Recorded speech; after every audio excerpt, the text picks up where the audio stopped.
संघ Nematoda, निमेटी helminths या गोल कृमि।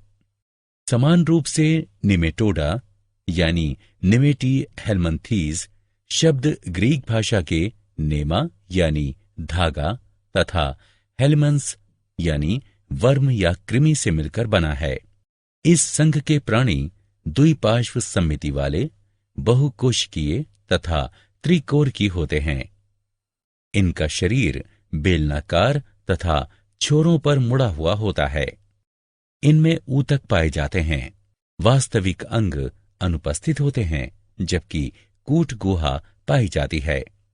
ये अधिकतर परजीवी होते हैं तथा रोग उत्पन्न करते हैं, जैसे एस्केरिस, वुचेरेरिया तथा एंटेरोबियस। निमेटी हेलमंथीस के कुछ उदाहरण हैं एस्केरिस, वुचेरेरिया, एंटेरोबियस तथा एनकाइलोस्टोमा यानी अंकुश कृमि।